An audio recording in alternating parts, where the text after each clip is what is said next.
చేయాలండి. కృతేరత్నమయం శ్రేష్టం త్రేతాయాం హేమ సంభవం. త్రేతాయుగంలో భగవంతుణ్ణి ఆరాధన చేస్తే బంగారంతో చేయాలి. ద్వాపరే పారదం శ్రేష్టం. ద్వాపర యుగంలో పాదరసంతో భగవంతుణ్ణి ఆరాధన చేయాలి. కలియుగంలో మట్టితోటి చేయాలి. కనుక ఈ యుగ ధర్మాన్ని ఆలోచించి భగవంతుడైనటువంటి హిమవంతుడే సాక్షాత్తు జగన్మాత.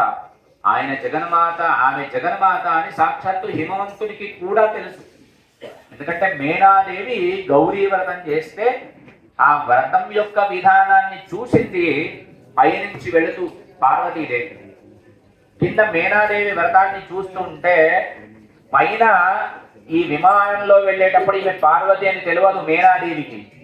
ఎంత అందంగా ఉంది ఆమె సర్వమంగళాదేవి.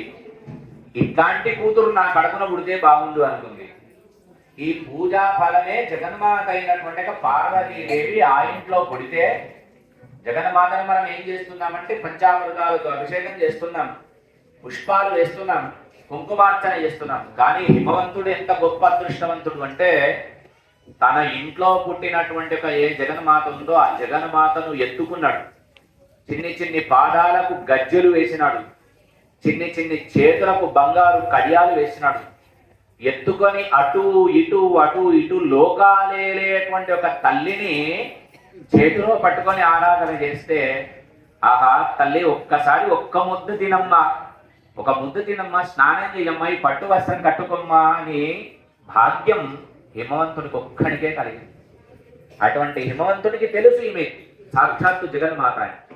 అయినా ఏంటి కర్మ ఫలాన్ని అనుభవించాలి కనుక, కర్మఫలం భగవంతుడు తప్ప ఇంకెవ్వడు తొలగించేవాడు లేడు కనుక పార్వతీదేవి దగ్గరికి వెళ్ళి అమ్మాన్ని మట్టి వినాయకుడిని ఆరాధన చేయి, తప్పకుండా నీకు వినాయకుడి యొక్క అనుగ్రహం చేత నీ భర్త నీకు లభిస్తాడు అని చెప్పగానే జగన్మాత రోజు 1000 మూర్తులు చేసుకున్నదట. వినాయకుడి మూర్తులు సూర్యోదయానికి ముందే లేచింది. ఏ విధానంలో తండ్రి చెప్పినాడు ఆ విధానంలో ఆరాధన ప్రారంభమైంది.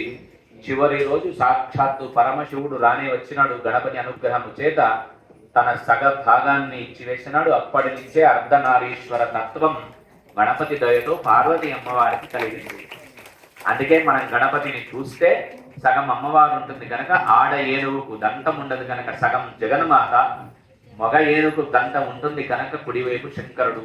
ఉమాశంకరజోరు మధ్య మరి పోని వీళ్ళిద్దరిని, ఉమను శంకరుడిని ఇద్దరిని పూజ చేస్తే భగవంతుడు ఎంత గొప్పవాడు చూడండి.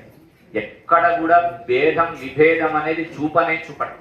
గణపతి దయతో ఎప్పుడైతే ఈమెకు అదృష్టం కలిగిందో, అదృష్టం కలిగిన తర్వాత అర్చన చేస్తున్నారు ఉమాశంకరుడు ఇద్దరికి.